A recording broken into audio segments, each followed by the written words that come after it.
Good morning, everyone, and welcome to the December 12th, 2024 hearing of the Maricopa County Board of Adjustment. Rosalie, would you please do roll call? Chairman Loper, Present. Vice Chairperson, Present. Member Cardin, Present. Member Clapp, Here. Member Ward. Present. Chairman, we have a quorum. Thank you very much. And I didn't know if you wanted to make an introduction for the esteemed Charles Hart, who doesn't attend a lot of our hearings, but it's good to see you here, Charles. Thank you, Chair Loper. It's good to be here. I had to do that because I've known Chip forever and a day. Move on to the announcements. One, this meeting has been noticed in accordance with the open meeting law of ARS 38-431. B, agendas are available within 24 hours of each meeting in the Maricopa County Planning and Development Office and are also available on the Planning and Development website 1 week prior to the hearing at www.maricopa.gov/planning. With respect to the hearing process, cases will be considered in the order they appear on the agenda unless otherwise agreed to by the board. For each case, the applicant will be given a set amount of time to present their testimony.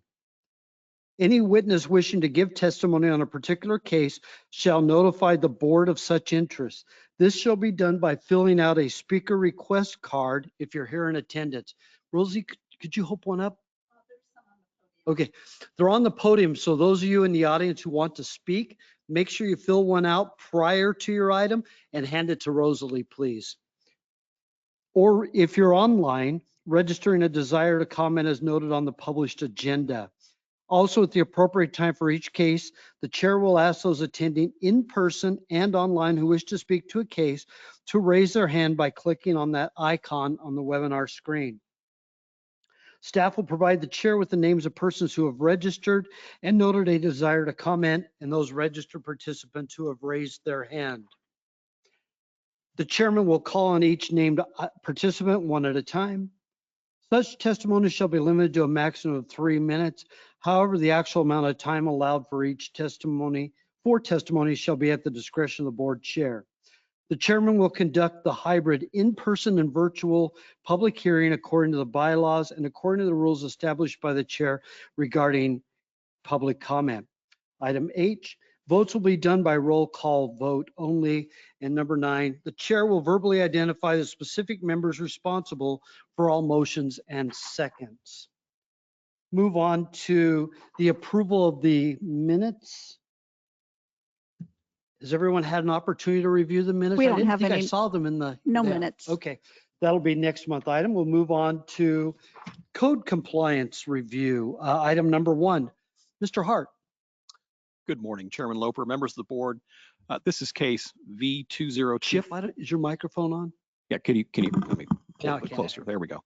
This is case V20240123 for a property located at 13433 East Chandler Boulevard in a county island in the Chandler area on approximately 26,250 square feet. The complaint that came into staff was construction without benefits, permits, or clearances. And this case came about actually as a complaint from the property owner regarding work done on site by the tenants of the property. Staff conducted an inspection and found that there had been some work completed on site that was outside that approved by previous permits. And so the case was found to be valid and staff continued their investigation. So notice an order to comply was sent out to the respondent, or the property owner, via USPS. And then we also posted that on site and recommended they bring the property into compliance by September 4th. We checked and found no permits had been applied for in August, so the case was set for hearing. The hearing was held on September 10th, 2024, and the respondent appeared in person along with the tenant. The hearing officer found the respondent to be responsible for the case and imposed a $300 noncompliance fine and a $30 daily noncompliance fine. The initial fine has been paid by the respondent. Daily fines continue to accrue. The tenants did apply for permits, and speaking with building safety staff, the permit for the interior improvements was actually approved yesterday and issued this morning. The sign permit was issued sometime before, so those items are being addressed. We did get an appeal from the respondent, and that came in within the appeal period. And this case was actually brought forth last month to the board, but the respondent was not present or hadn't appeared either in person or telephonically, so it was continued to today's date. And I don't believe he's online. Okay, so he's still not online, but staff recommend that the board uphold the hearing officer's decision. They were properly served. The site was posted. The summons was all hand served to the tenant, so they had plenty of notice. And that's all I have at this time. I'll be happy to answer questions. Thank you, Mr. Hart. Are there any questions of the board members? Vice Chairman Person. Hi, Mr. Hart.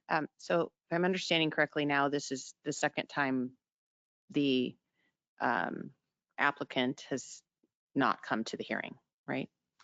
Chairman Given Loper. them a couple options. Yes, that's correct. Thank you. Member Cardin, I saw you had your hand up. Did you have a question? I do, and thank you. I appreciate Vice Chair Person's question. I didn't appreciate they weren't there, although I now see that was said. I do have a question. In the document submitted by the respondent, the grounds for appeal, they ask, we respectfully request clarification on how these violations will be addressed and enforced to bring the property into full compliance with fire and safety regulations. So respondents saying that whatever the tenant improvement the tenants are doing they're not in full compliance with fire and safety regulations. I understand this is not the forum where we decide how to get that done. I'm just curious, do we have an answer to that question of how does the property owner or the respondent have this, make sure that this property is brought into full compliance? Chairman Loper, Member Cardin, the permits that we've had are for building issues that were hadn't been addressed. They'd added some windows to the front by the door. They added an AC unit. They added a new sign.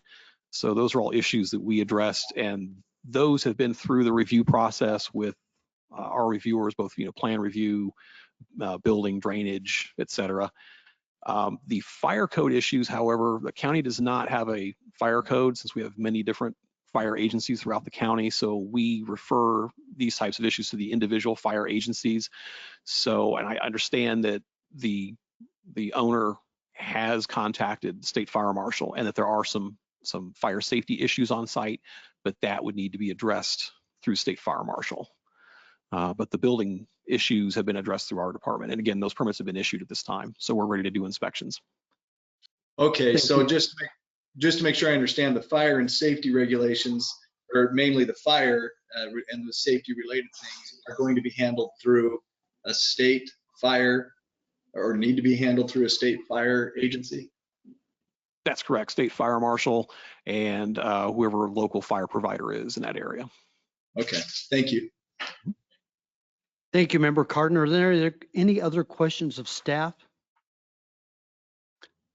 Thank you. I do want to reiterate what Member Cardin said, that our purview is not the circumstances of the application. It's whether or not it was processed correctly in accordance with our adopted procedures and codes. And we did continue this from last month because the applicant or appellant or respondent wasn't in attendance, and they may or may not be now, but just again, clarify, that's our purview for the purposes of this hearing. I'm gonna go ahead and open the public hearing and ask if the respondent on this particular case is in attendance in the audience. Not seeing anybody raise their hand. Do we have anyone online? No. Okay. We're not obligated to continue it more than once, is my understanding of our bylaws. So I think we're okay with moving forward. And it does sound like they're making some effort to try to address it through the through permitting process. So I do have a question for Chip or staff. Should we find the respondent responsible, I think I'm saying that correctly, they still have the opportunity to correct this and potentially do away with some fees. And maybe it's a question for Max, but Max, correct? Yeah. But Could you kind of expound on that a little bit, either of you? Chairman Loper, if I may, it wouldn't necessarily be finding them responsible, but simply upholding the hearing officer's decision. In this case, it's sort of unusual because the complainant is also the respondent. So in fact, turned himself in to deal with a tenant issue. Okay, So I believe this actually is just probably a way for him to get to Superior Court to further pursue these issues with the tenant. okay. All right, thank you. With that said, it is a public hearing. Is there anyone else in attendance or online who wishes to speak on this item? Okay, all right, if not, I'm going to close the public hearing and turn it over to the board for discussion and or a motion. This is in District 1. Member Cardin. Chairman Loper, I move that we uphold the decision of the hearing officer in V 2024-01236. Thank you. We have a motion for upholding staff from Member Cardin. Is there a second? Second. We have a second from Vice Chair Person. Rosalie, if you please take roll call. Member Cardin, Yes. Member Clapp, Yes. Member Ward, Yes. Vice Chairperson, Yes. Chairman Loper. Yes.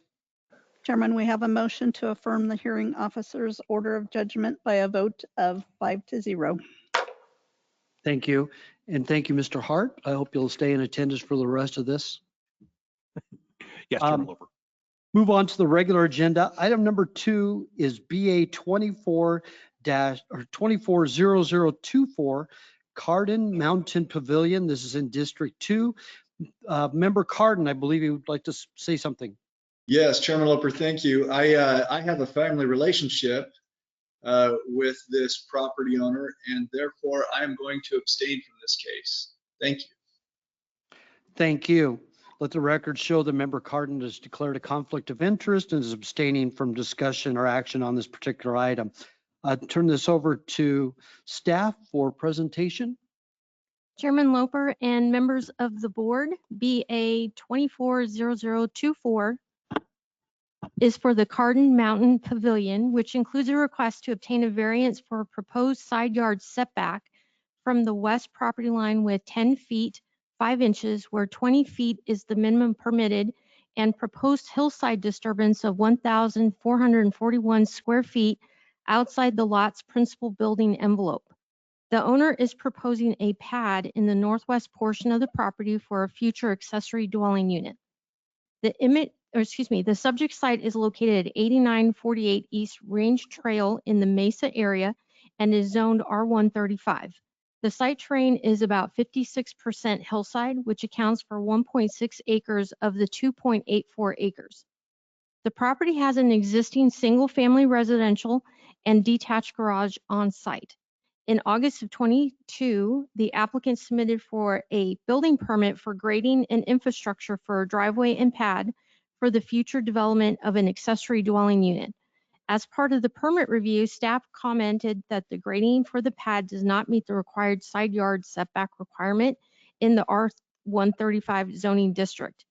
In October of 24, the applicant applied for the subject variance for grading of the pad to encroach into the side setback along with hillside disturbance outside the building envelope. The property owner owns the parcel directly to the east of the site, where they are proposing a driveway to be developed to provide access for the northern portion of the subject site for the accessory dwelling unit. The proposed pad will disturb approximately 17,602 square feet of hillside, with only 1,441 square feet of outside the principal building envelope. Can you go to the next slide, please? Oops, go back to one more. Thank you. This exhibit in the green identifies the location of that disturbance to occur along the west property line. This disturbance will allow for future development of a patio as part of that ADU unit. Next slide, please. The staff believes the applicant has failed to demonstrate the general intent and purpose of the MCZO will be preserved with the variance. The pad may be developed in multiple ways without need for a variance.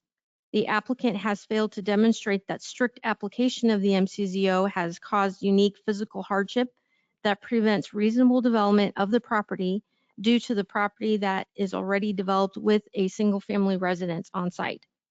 The site is encumbered with hillside slopes. The pad and square footage for the ADU could be reduced or redesigned to fit within the building envelope. The owner could also combine both lots to create a larger building envelope. If the board finds the applicant has satisfied the statutory test and has stated findings on the record, staff offers A and B as outlined in paragraph 17. At this time, I'm happy to answer any questions you may have. Thank you, Rachel. Great overview of the request. Any questions by any board members? Member Person. Thank you, Rachel. My question you outlined, and I agree there are some other options. Has staff spoken with the applicant about shifting the new building pad a few feet to the, I'm guessing it would be east? It looks to me like they could still fit it. There's no difference in the topography. It's all hilly, and then they wouldn't need the variance. Correct. Chairman Loper, Member Person, I'm not certain if that was discussed with the applicant since Paula was running the case. I believe that probably would be an option for them, and that's why she had included it in the staff report, but I can't confirm that. Thank you. Thank you. Are there any other questions from any board members to staff at this time? All right, seeing none, I'll open the public hearing. Is the applicant or applicant's representative in attendance? If you could come up to the podium, please provide your name for the record and provide us your presentation. Yes, thank you. My name is Darren Smith. I'm the civil engineer on the case. And I'm here with Mr. Elijah Carden, the owner. And I'd like to look at these two encroachments on the east and the west as two separate encroachments, two separate cases, so to speak. And I'd like to just make a couple of points. There is no building proposed at this time. This is only a pad for grading. And that is the only thing that we're applying for. The owner, Mr. Carden, wishes to make clear that the eastern portion, he would like to keep the encroachment only for grading. The question was brought up by Mrs. Personi related to why can't we shift the building to the east? The answer to that question is simply grading and topography. So the grading requires some slope. So it requires that specific distance from the eastern property line. I'd also like to make clear that the property to the east is also owned by Mr. Carden. And so there's no intent, in fact, no possibility of building at that elevation on the eastern neighbor. So in the spirit of the ordinance, there would be no encroachment that would affect any owner at any time. And Mr. Carden does not wish to change the encroachment on the east. The encroachment on the west, we can work with. We don't have any and don't wish to dispute that. We would like to make sure that there's no dispute with any neighbors on the western side. I would also like to bring up one condition for the eastern encroachment. The driveway that provides access from the eastern parcel is required to grade into the hillside as well. And so there is a connection between the building pad grading and the driveway grading, and that also requires some of that grading to be within the encroachment.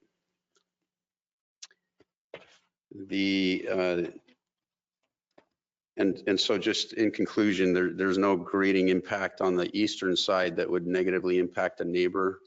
And so we would like to propose and request that the eastern encroachment be allowed, and particularly because of the grading required due to the very steep hillside. That's all I have. All right, thank you. I do have a couple of questions, but I'll defer to other board members first. Are there any questions by any board member to the speaker, Darren Smith? Member Clapp. Yeah, I just need a little clarification about the explanation. Are you saying that it actually can't, the pad physically can't be moved because of the slope? Or it could be moved, but there's a real problem with probably cost, et cetera, of digging into the hillside? I'm not quite clear as to why it can't be moved to the east. I'm sorry, yes, to the east. So the pad could be moved to the east physically. However, it would not change the grading. It would not reduce or remove the encroachment into the hillside, simply due to the stability of the slope and the necessity to grade up into the hillside. There's approximately a 30 to 40 foot difference between the grading pad elevation and the hillside top. And so it requires space in order to grade on that side toward the property line. On the east side. On the east side, correct. But I'm not sure if I understand why that would not change the west side. If you shifted it over, why would it not move that entire pad over enough that you would not be extending into the west, into the western encroachment? On the west side, we could certainly shift the building pad and accommodate that. I do have I suppose as a question, it would require grading onto the eastern parcel, just again, simply due to the slopes and the terrain. And so if we were to shift the building pad to the east, then we would be grading into the eastern parcel as well. I do not know if that's permitted per the code. I don't know if that's a question that can be answered at this time, or if that's something that is for another time and place, but. I'll defer to staff, and this is somewhat on the fly, but as I'm understanding what you're saying, you could shift the pad to the east, thereby negating the need for that variance. But in doing so, you might affect the disturbance on this particular property, and certainly some disturbance on the property to the east. Correct. And so I'm going to turn over to Rachel or other staff. Yes, Chairman Loper and members of the board, that is correct. If it were to shift, he would have the same problem as he has now with disturbance outside that building envelope for the eastern property line. The solution would be to combine it into a single lot in order to have a larger building envelope for the pad to shift over, where he wouldn't need a variance for that request. Thank you. Real quick, member Person has a question, but I'm going to go back to the applicant real quick. Did you understand what she was saying? If you combine the lots, then obviously that percentage goes, it's a larger lot area. Is that anything that would be of interest, or is the intent to keep those two separate properties for whatever reason? In discussing that with Mr. Cardin, that there's no interest in combining the two parcels. Okay, all right. Member Person. So if I'm understanding correctly, we're seeing this case today because of two variances, one for the side yard setback and one for the disturbance area. And if I'm understanding correctly, the applicant is comfortable moving the pad to the east, which I think would eliminate the need for the setback variance, but we would still need the hillside variance, disturbance variance. Correct. I believe that is correct. Mhm. Okay. And Is that your understanding too, Mr. Smith? Yes. Okay, thank you. in following up on that, the disturbance, given the grade difference you talked about, would probably be greater, which means it would be outside what's been advertised. And there was no advertisement done for the property to the east, so that have to be added to the variance request, correct? That is correct. Okay. All right. Any other questions by any of the board members? All right. This is thank you. If you could hold tight, we may have more questions for you. I just asked Mr. Carden if he had anything to add, or does that suffice? Okay. Thank you. For the record, that was Mr. Carden, the applicant, speaking with the engineer. All right. This is a public hearing. I know there's two folks online who wish to speak. I'm going to ask real quickly, is there anybody in attendance that wishes to speak on this item? All right, seeing none, Nadia and David, go ahead with the first speaker. Chairman, I have Nancy online. She needs to unmute on her side, and then there I'm you go, unmuted. Nancy. Go ahead. There we go. Good Yep. morning.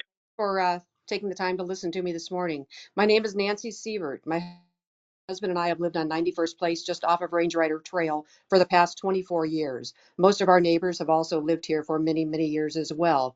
Range Rider is the only through road in and out of the neighborhood, so we all drive past the Carden home daily. I don't know them personally, and I'm told they're very nice people. The vast majority of our neighbors, as well as our newer neighbors just south of us in the Las Cindas community, many of whom I've already corresponded with, are completely against these variants, as are we, and the eyesore it would create. I have personally corresponded with over 20 of our neighbors this week. Most feel like the Cardens place looks more like a commercial yard than a residence, with the year-long storage of huge mounds of dirt, tractors, trucks, and trailers.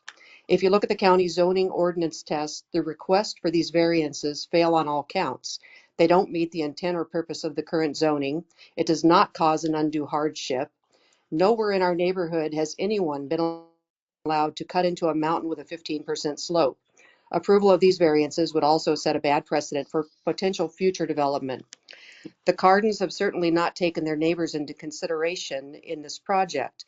We feel that the ongoing storage of hundreds or thousands of tons of dirt mounds, along with tractors, trailers, and trucks in the front yard for all to see for well over a year is very inconsiderate, and the violations need to be remedied. We have filed complaints with the county, but don't seem to be getting anywhere. They also don't comply with the dark sky code, and the huge parking lot style lights are yet another annoyance to their Las Cindas neighbors. It appears the Cardens filed for a driveway culvert construction, grading, and retaining wall on this parcel in August of 2022.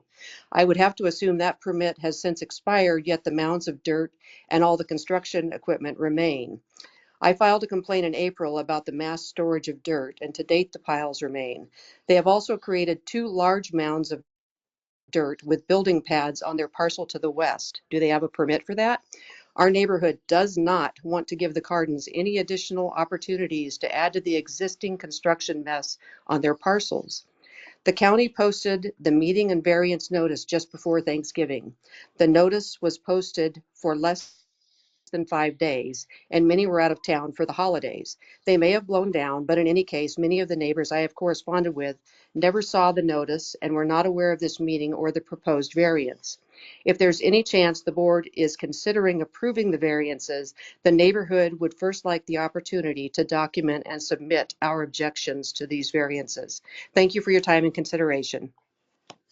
Thank you, Ms. Sievert. Any board members have any questions of the speaker? Member Person.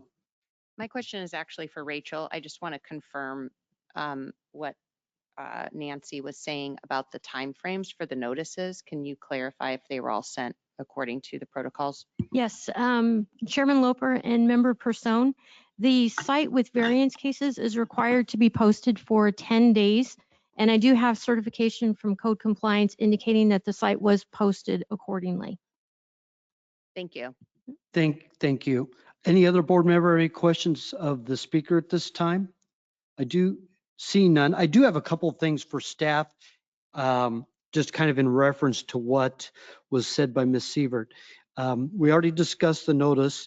So the construction of the pad, it's, correct me if I'm wrong, but if they met the setbacks and they met the maximum disturbance, there could still be a structure in this particular location. Chairman Loper, that is correct. So really what we're talking about is where it sits, but it could sit at that same location or potentially even up higher on the hill as long as it met the disturbance and setbacks requirements. Member Loper, that is correct. Or excuse me, Chairman Loper, that is correct. Thank you. And then I don't want to get too far in the weeds on this, but there is the pending state law allowing accessory dwelling units. So we're likely to see more of those county-wide, potentially in this area as well. Not really yes or no, I'm just kind of pointing that out. And then a question for you, Charles. And I hate to put you on the spot because you may not even know, but are you aware of active zoning violations on this property? And you may not even had a chance to research it. Chairman Loper, not on this property. We have one next door on the property to the east, I believe, Okay. for stockpiling. Okay. Is that the one where they're doing the intended grading and crossing? I believe so, yes. Okay. So there is one on that property. And then in terms of the other things she talked about, is that kind of the construction equipment, the piles on the property that's under this request, the machinery, is that kind of part and parcel, if you will, of the development of the lot, the construction of the home?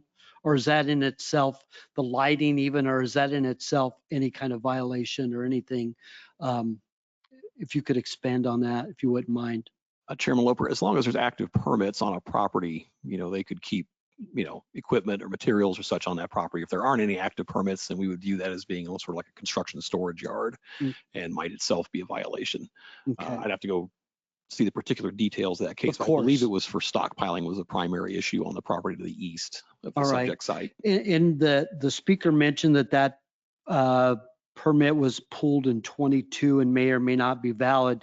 But if they had a valid permit and this variance request is part of that, then that may or may not be in violation. A lot of supposition here. And I know you don't have the benefit of the research, kind of caught you off guard, and I apologize for that. But That's fine. Yeah, Chairman Loper, and I believe, so we are pursuing that case to the east. So I think the permit was either expired or was no longer valid at the time of our inspection. I'm not certain where the equipment is as today, if it's on that property or on the subject site. But okay. yeah, they would need to have an active permit to maintain stockpiles on there or to have equipment or materials stored on site. Okay, thank you very much. Thank you, Ms. Sievert. I hope that this addresses your questions. Hold tight. I don't know that we'll have other questions for you, but there are other speakers on this case. I'll move on to Eric Donnelly, I believe is online. Nadia or David? Yeah, I have Eric unmuted. Eric needs to unmute on his side, and then we would be able to hear him. Can you hear me? There you go, Eric. Yeah, I'm here. Hi, it's Eric. Can you hear me? Yes. Okay. So I'm Eric Donnelly. My wife's Jeannie Harnett. We own the parcel to the west that's going to be the most impacted by this pad. We own parcel 219-24184. And first, I'd like to say I like Elijah. He's a good neighbor. I'm disapproving of the possible destruction of one of the last untouched mountains in that area. The pad disruption impacts my property values. He has no plans for the pavilion, no engineering on the west property line, such as retaining walls. There's no details. I'm concerned with when they start to do the excavation that they push dirt down the slope onto my property, and how am I going to deal with that? And I wanted to know if Elijah had received will serve documents from the city of Mesa or SRP. Are you even going to be able to get utilities up there?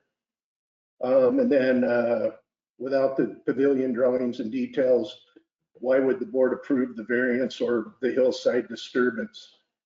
Thank you. And then I had some exhibits to look at too, if we can look at them. Are those available for us to view? Nadia or David, do you know? They're Chairman, not? Chairman Loper, I received those this morning, so I did not have time to upload those or get those into the PowerPoint since they were Adobe PDF documents. I apologize for that. Understood. And for the speaker, Mr. Donnelly, there was insufficient time to get him to be part of the presentation. Should we not take action today, they could be part of a future presentation or future discussion. Are there any questions of the speaker by any of the board members? All right, seeing none. Nadia or David, is there anyone else online on this item? We're not aware of anyone else, Chair. All right, thank you. Then I'm going to go ahead and close. Well, I got to keep it open because I do have some questions of the applicant. Mr. Smith, if you could come back up. A couple of things I'd like you to speak to, and then I'm going to also turn to staff, Rachel, Chip, Nick, whoever, or Tom, or whoever.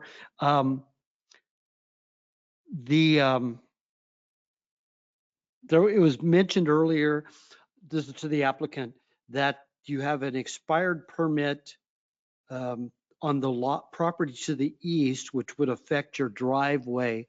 Could you speak to the intention? Is the intention to renew that pending the decision on this variance? I'm not certain I know which permit you're referring to. There's two, if I understand correctly. There's one for the subject property, but for that development to occur, you need the pathway on the property to the east. Correct. Not subject to this variance request, but germane to the issue. Mhm. That property has a zoning violation on it. And apparently part of that is potentially an expired permit.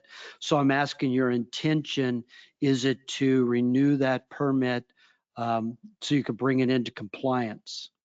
Yes. Okay. Any violation, and again, I don't know if that's related to the driveway.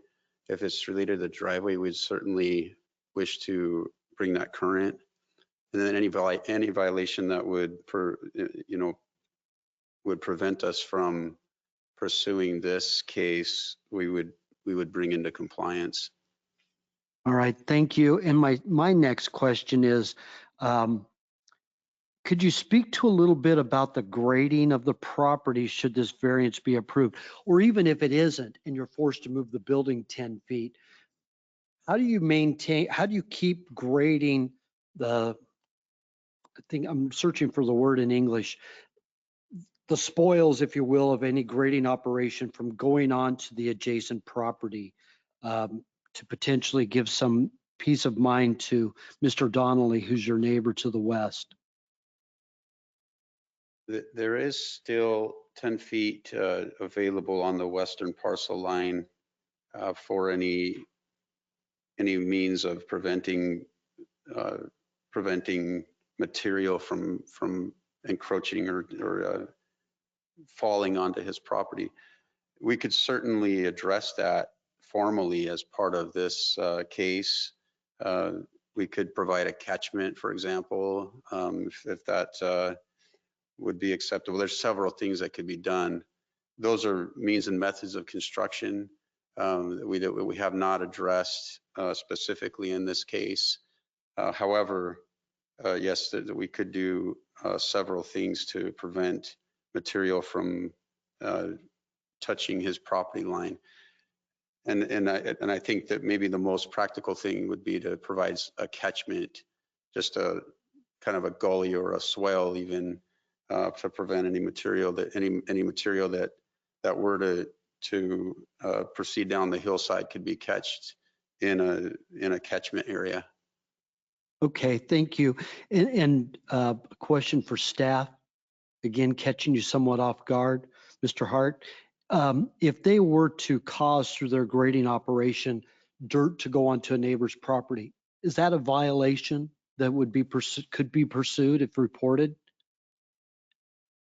If they have active permits for the grading on their property, that wouldn't be an issue from that aspect.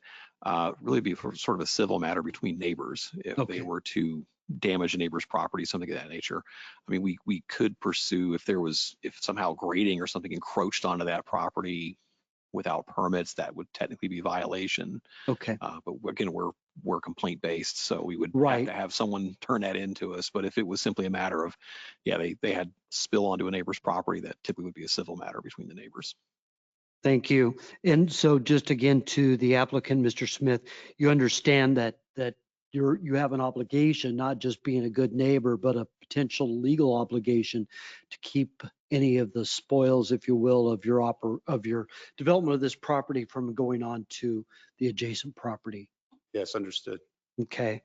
All right. I think that addresses my questions. Any questions by any of the other board members? Member Clapp. This is in my district, so, and you asked a lot of questions that I was going to ask of the applicant. I'm concerned here about the fact that the impact on the neighbors has not been addressed in this case.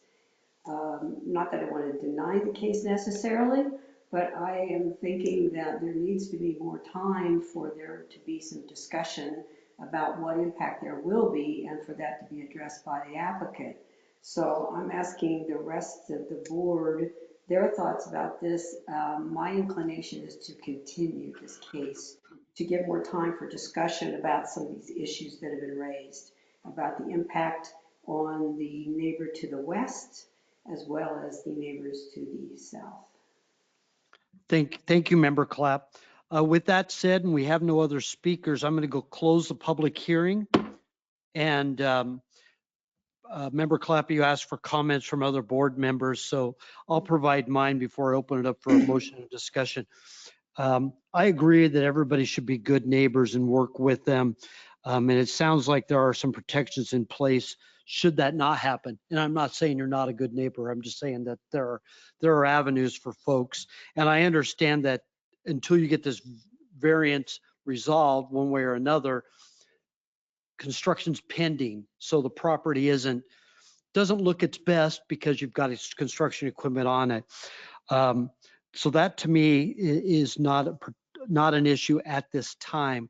I also understand that whether or not the variance is approved, that there's going to be some development in this hillside area. That's just been authorized by the state for additional dwelling units. There are the variances. If you didn't need the variances, you could still develop the property. So there's going to be something in that location, whether it's this particular configuration, there's going to be something. So I want the neighbors to understand that. And there could be something on a number of properties in this area going forward. I also understand personally that if you're to move the building to the east to negate that west side setback, that increases the disturbance. So we're trading one variance for another and potentially adding disturbance onto the property to the east, thereby creating a variance on that. And in my mind, actually adding to the disturbance, because I don't think it goes down, I imagine it goes up. Usually when you dig into an upslope area, it's more disturbance. So I'm saying all this to say that I personally don't have an issue with the variance as requested, but I will defer to the other board members and to Member Clapp. As you said, this is your district. So with that, I'm going to turn it over to the board for discussion and or a motion. And again, I would support a continuance if that's the wish of the board. Member Person. Thank you. I agree with Member Clapp. I was going to suggest the same thing. I feel like there are a number of issues and opportunities to bring some clarity to this, and maybe having some more time would allow everyone to come to a solution that works. Any other board members? Member Clapp, are you wishing to make a motion? Yes, I'll make a motion to continue this case to next meeting, or how much time is necessary? I'll ask the applicant that. If we continue this, how much time? A question for the applicant. So understand, we've got Christmas holiday coming up. We've got New Year's. We got other holidays. Is a month sufficient time, and I think the direction we'd like you to move is to talk to these two neighbors in particular. We're not seeking their approval or agreement, but just that there's some discussion going on there, and for you also to explore the possible increase in disturbance on this property and the one to the east if you were to shift that east, or if you were to even bring that pad down a little bit in size, kind of chase those down, if you will. Are there other items, Member Clapp, that you'd want to have them look at before they came back so that he can better?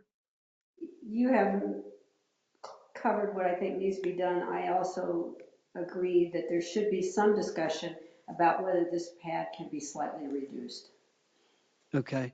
Did you catch all that? So with that said, the next meeting is what, January 9th or January 16th. January 16th? So a month away, but the next couple of weeks are, don't knock on my door, is what I'm saying.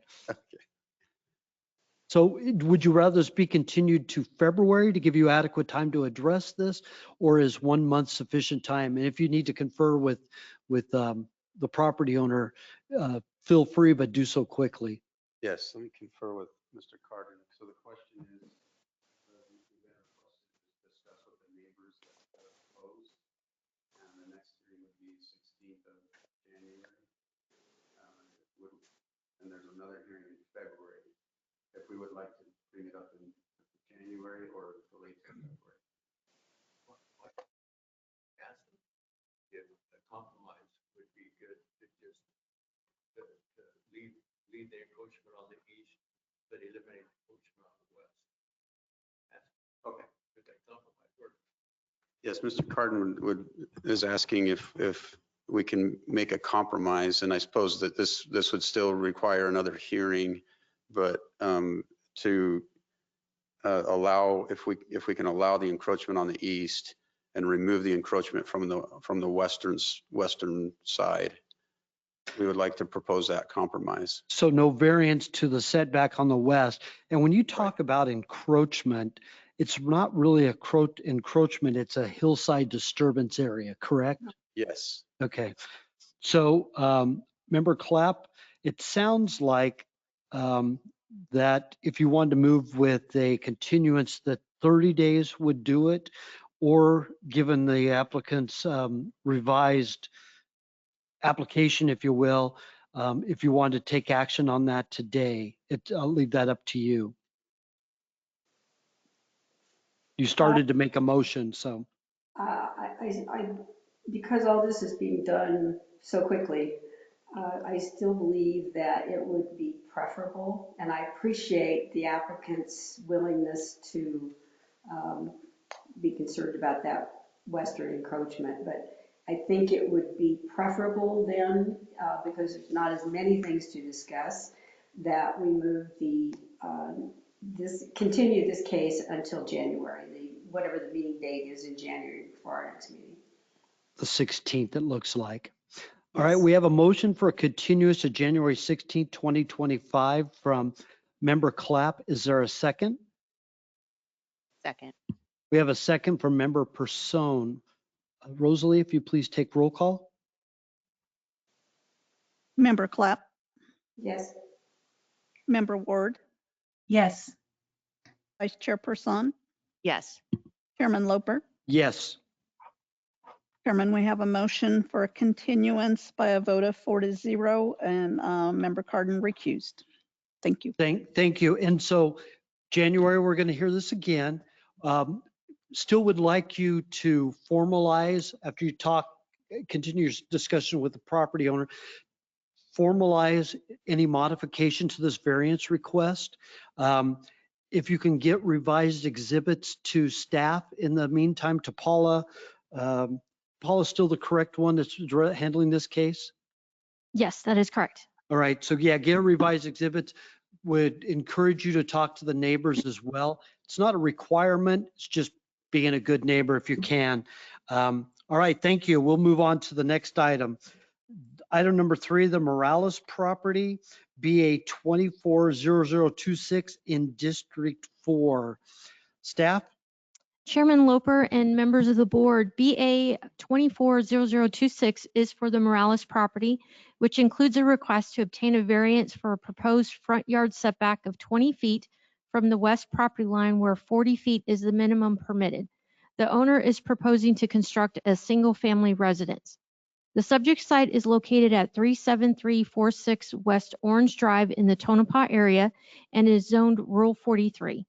In June of 2024, the applicant submitted for a building permit for development of a single-family residence.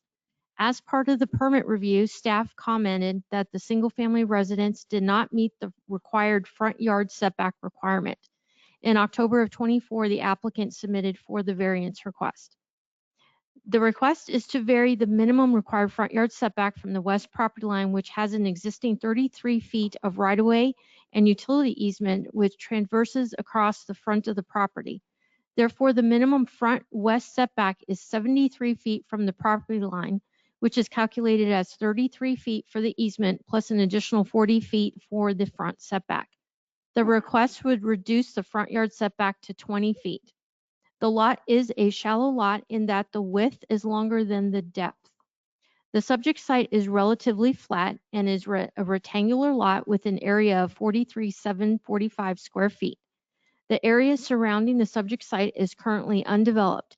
There does not appear to be any physical barriers to development, such as the existence of flood zones or hillside. The subject site is not eligible to go through a right-of-way waiver process as it is not located along a midsection or section alignment. Staff notes the site also does not contain any federal patent easements as per the McDOT review as provided in the staff report attachments. Staff believes the applicant has failed to demonstrate the general intent and purpose of the MCZO will be preserved with the variance. The parcel is relatively flat and not encumbered by hillsides, slopes, washes, or drainage easements facing the property that would prohibit reasonable development of a single-family residence. The proposed square footage of the home could be reduced or redesigned to fit within the side yard setbacks, meeting the 40-foot minimum front yard setback. The applicant has failed to demonstrate that strict application of the MCZO has caused undue physical hardship that prevents reasonable development of the property. The applicant has failed to demonstrate that the general intent and purpose of the MCZO will be preserved with the variance. Development of a single-family residence is not feasible as proposed, but a residence may be developed in multiple ways without need for a variance. If the board finds the applicant has satisfied the statutory test and has stated findings on the record, staff offers A as outlined in paragraph 17. At this time, I would be happy to answer any questions. Thank you, Rachel. Great overview. I have several questions. I'll hold mine to the end if or the board members have any questions. All right, seeing none, I'll go forward to the ones I have. I have 3. One, the western boundary is considered the front yard because of the right of way versus a typical lot where it's the narrow portion of the property, correct? Chairman Loper, that is correct. Because it's adjacent to the right-of-way, that's considered the front. Thank you. And then, as you mentioned, it's not a patent easement. It's not McDOT right of way or anything like that that they could remove through a public process. Their only avenue is to chase down who the easement was granted to and try to get an abandonment of that, including the utilities. Chairman Loper, that is correct.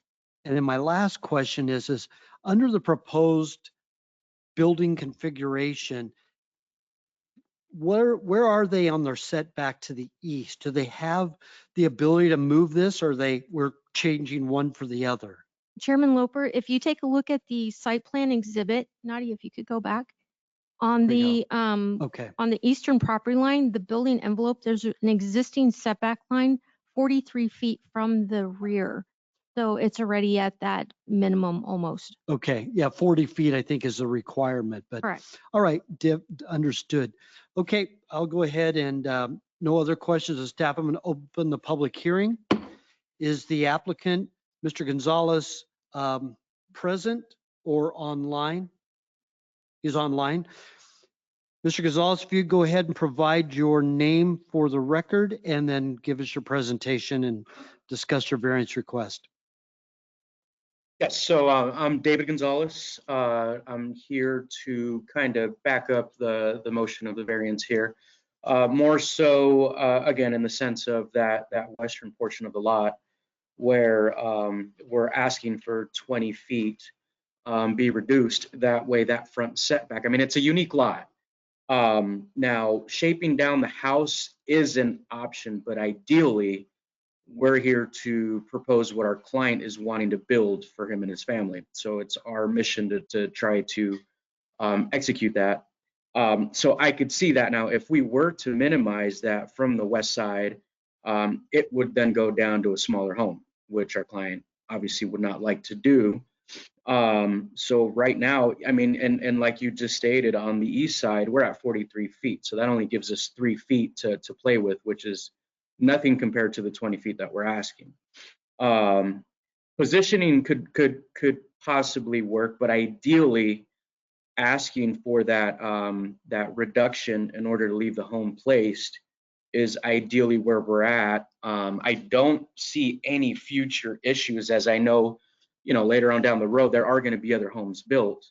So as of right now, it's just upon our request to see if that's something that we can do and hopefully build this home as is, as our site plan here shown on the screen.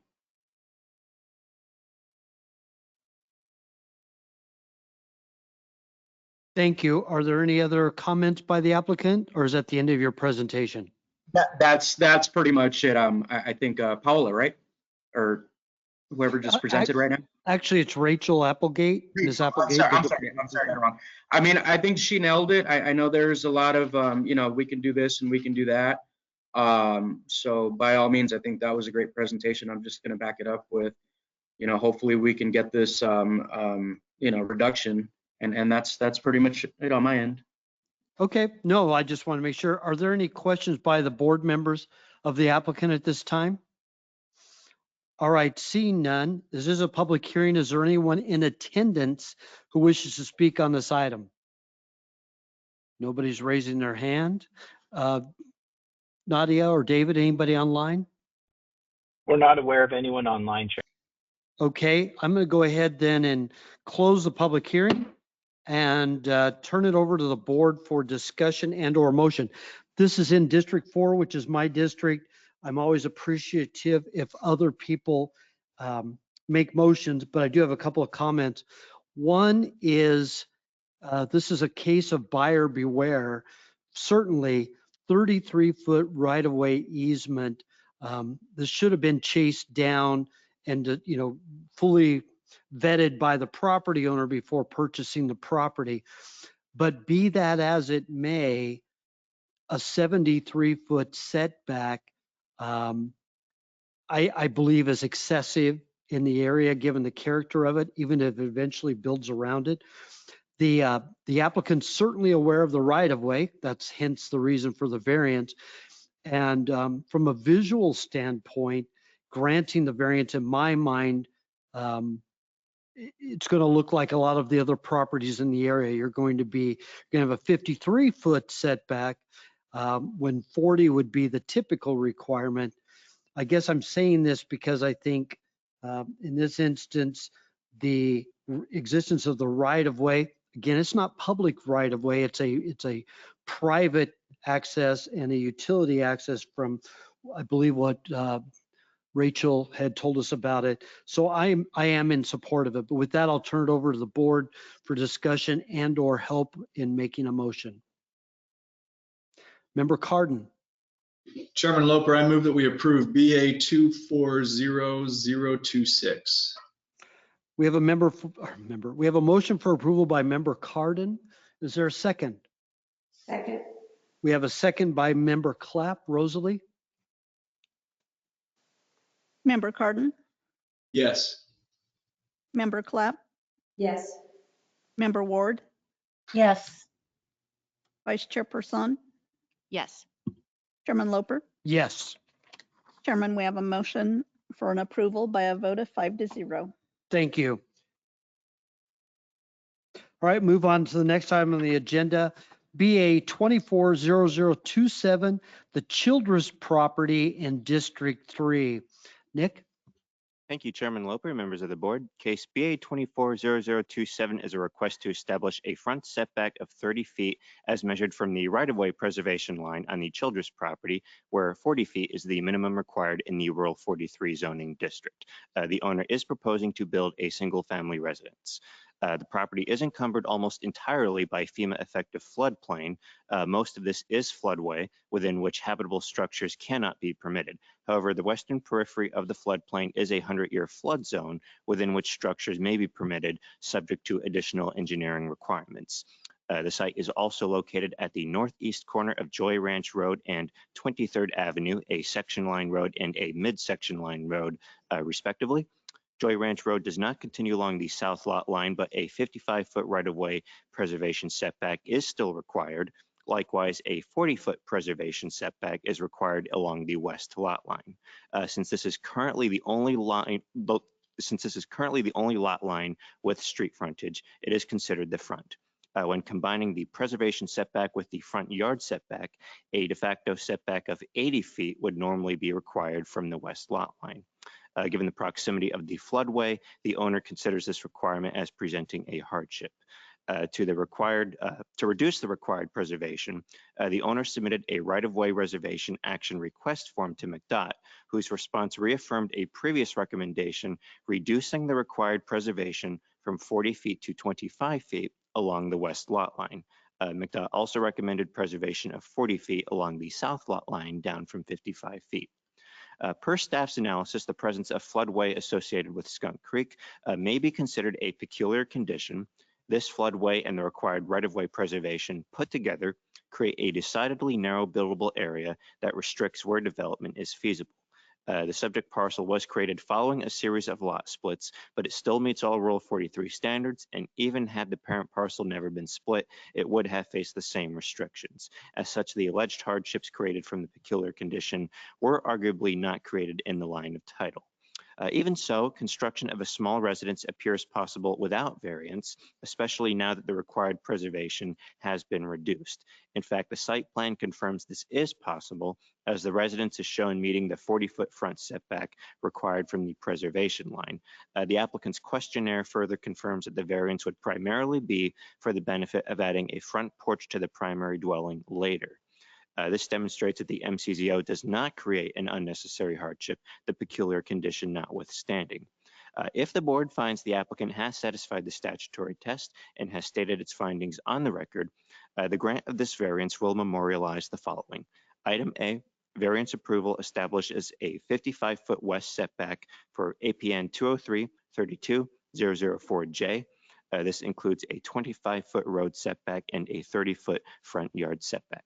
At this time, I would be happy to answer any questions. Great overview, Nick. So the residence itself meets setbacks. It's the porch addition they'd like to put at some point in the future that hence the variance request. Chairman Loper, that is correct. If I'm interpreting the site plan correctly, it is showing the 25-foot road setback that was approved by McDOT, plus the existing 40-foot front setback, and the residence appears to just meet that 40-foot setback. The site plan is not showing a porch, but the applicant's questionnaire does confirm that they would like to reduce the front setback to 30 feet from 40 feet to allow for that porch to be added later to the residence after the residence has been built. And do you know, or does anybody know, it looks like that's to the center line. That western property line is generally the center line, if you will. I don't know if it's technically the center line, but it's generally the center of the roadway. Chairman Loper, that is correct. That is 23rd Avenue. I don't believe McDOT has actually dedicated the right-of-way, but they do have the preservation for a future dedication if that eventually comes to pass, and they have reduced that preservation to 25 feet, but it is the half width. So the property line is the center line. Thank you very much. Are there any questions of any of the other board members of staff at this time? All right, seeing none, go ahead and open the public hearing. And Mr. Childress, are you in attendance? If you could give your name for the record, please, and then talk to us about your variance request. Yeah, I'm Norm Childress. I'm the owner of the property. And yeah, Nick put it right on the nail there. I just need that 10 feet if possible to get the front porch put back on that drawing. I had it drawn in at one time and then we took it off for that. I had the G&D changed and yeah, it's a unique lot. I had to laugh. The last fellow was talking about a unique lot, but yeah, this is a unique lot. But yeah, Nick hit it right on the head there. So. Okay. Thank you. Anything else you'd like to add to Nick's presentation? No. Okay. Any questions by any of the board members of the applicant? All right. Seeing none, is there anyone online, Nadia? All right. Chairman, there's no one online. Okay. Let me go ahead and close the public hearing and turn it over to the board for discussion and or a motion. This is in District 3. I believe that's your district. Member Person, Vice Chair Person. Thank you, Chairman Loper. I think this is a reasonable request given the floodplain challenges affecting the lot, and I would like to make a motion that we approve case BA 240027, subject to the language outlined in the staff report. We have a motion for approval by Member Vice Chair Person. Is there a second? We have a second from Member Ward. Rosalie? Member Cardin, Yes. Member Clapp, Yes. Member Ward, Yes. Vice Chairperson, Yes. Chairman Loper. Yes. Chairman, we have a motion for an approval by a vote of 5-0. Congratulations. Make sure you tell Santa. Yeah. All right, move on to the final item on our agenda, BA 240032, the Tiffany property variance in District 3. Would have been by Joel, but Rachel, go ahead. Chairman Loper and members of the board, case BA 240032 is for the Tiffany property. The site is in Clearwater Hills, located at 7528 Lakeside Lane, and is zoned rural 43. The request is for proposed disturbance of 14,500 square feet outside the lot's principal building envelope, and per a handout memo, requested modification to include 29% lot coverage where 25% is the maximum allowed. The applicant is rebuilding in the existing residence, which was developed prior to the adoption of the zoning ordinance as part of the Clearwater Hills subdivision. The proposed construction will include an attached addition, guest house, garage, and pool area. The lot is undersized in terms of lot size and lot width for the zoning district at 39,709 square feet and 130.25 feet in width. The lot area and lot width will remain as legal non-conforming. The exhibit on display shows the area in red as proposed disturbance outside the building envelope. After publication of the staff report, it was determined that the lot coverage accounts for 11,160 square feet, which includes the roof overhangs, which counts out to about 29%. The lot is 100% hillside and has several legal non-conforming aspects. There's already been substantial disturbance to the property due to when hillside rules came into effect upon the original construction of the home. It's unclear exactly how much new disturbance is occurring as part of this construction. This is common for lots within Clearwater Hills. It does not appear that this proposed variance will further impact site disturbance. Staff offers the board the following consideration. The lot is subject to peculiar condition and unnecessary hardship via being developed sequentially platted in a hillside area prior to the adoption of the MCZO. This left any subsequent owner with no option but to redevelop the property other than obtaining variances. The lot coverage aspect for this request, however, does not appear to be subject to either a peculiar condition or unnecessary hardship, as the home is being rebuilt and can be rebuilt so that it's under the maximum lot coverage requirement. If the board finds the applicant has satisfied the statutory test and has stated findings on record, staff offers A, B, and C as outlined in paragraph 15 of the staff report, along with D as provided in the BOA handout memo. At this time, I'm happy to answer any questions you may have. Thank you, Rachel. Great presentation. Are there any questions of staff at this time? I don't see any, but I do have one. So are you saying that the area under roof is what is the consideration for lot coverage and not the building footprint? Yes, that is correct. It's the area under roof, all calculated as lot coverage. Is that a new interpretation? Because I've always thought, and I'm not the brightest, but I've always thought it was the footprint because a lot of places differentiate. I'm thinking Phoenix. Phoenix has lot coverage is your physical footprint because that's the part that disturbs a lot. And then they'll have another where appropriate for area under roof because you're allowed eave overhangs. I mean, you could, 50% was a maximum. You could have a footprint on your building plans with no eave at 50%, but then you're allowed that encroachment. But that's the determination. Mhm. Is that a recent determination? No, that's always been the standard for lot coverage, is my understanding. Yeah. Okay, just thought I'd ask for the clarification. Anyway, no other questions of staff? Didn't want to make this all about me.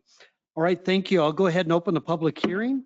Is the applicant, Mr. Andrews, or other representative of the property owner on? Terry Clayton, okay. If you could, go ahead and provide your name for the record and then talk to us about your variance request. Can you guys hear me? Not very well. Oh, sorry. This is Carrie Clayton. Yes, we can hear you now. Okay. I am working with Stratton Andrews on this property, so we submitted this variance. I can answer any questions that come forward, but basically we are keeping the footprint of our house within our required setbacks. The variance for the disturbance outside of the setbacks is really just for mechanical yards grading, keeping the water flows almost natural to what they were proposed before. Our civil engineer went out and this lot has been 100% disturbed, so we're trying to restore back to maybe some potential hillside grading. Thank you. Are there any other comments? Are there any questions of the board members from the applicant or to the applicant? Seeing none, we may have something coming up, so stay online, please. There's no one in attendance. This is a public hearing. Do we have anyone else online who wishes to speak on this item? Nadia or David? Okay. I'll go ahead and close the public hearing. This is in District 3. I'll turn it over to the board for discussion and or a motion.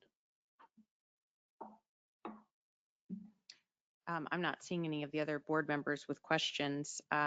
I'm inclined to move forward with approving this, considering there are some topographical challenges and there's no opposition. And in fact, they have approval from the HOA. So I move that we approve BA 240032, subject to the language outlined in the staff report. We have a motion of approval by member Person, vice chairperson. Sorry. I keep forgetting to say that. Do we have a second? Sorry, Rachel's saying something. Yeah. I have to add this subject to the language outlined in the staff. Yes, if you could indicate that that includes condition D as per the BOA handout memo. Okay, amending my motion, approve case BA 240032, subject to the language outlined in the staff report and including D as outlined in the handout memo that was subsequently provided. We have a motion for approval by vice chairperson. Is there a second? Second? There's a second by member Clapp. Rosalie? Member Carden, Yes. Member Clapp, Yes. Member Ward, Yes. Vice Chairperson, Yes. Chairman Loper. Yes. Chairman, we have a motion for an approval by a vote of 5-0. Congratulations. That was the end of our action. Again, I want to thank the Maricopa County Sheriff's Department, Protective Services Division for being here should something go awry and that you're forced to stand. This is the quickest meeting that we've had, still at 1 hour and 15 minutes since you started doing this, but it's appreciated. Rachel, Chip, you guys did a yeoman's job of filling in for the staff that decided they would not be, they decided to take vacation or whatever today. Thank you very much for all you do. Max, welcome to the first one flying solo. Tom, always good to see you. Rosalie, you do great. Nadia, everyone else. I hope you have a very Merry Christmas or whatever holiday you celebrate. And if you don't celebrate a holiday, I hope you at least have time with family and friends and enjoyment. Everybody have a safe and prosperous 2025, and we'll see you next year. Thank you. Thank you. What's that? Thank you. Merry Yes. Christmas.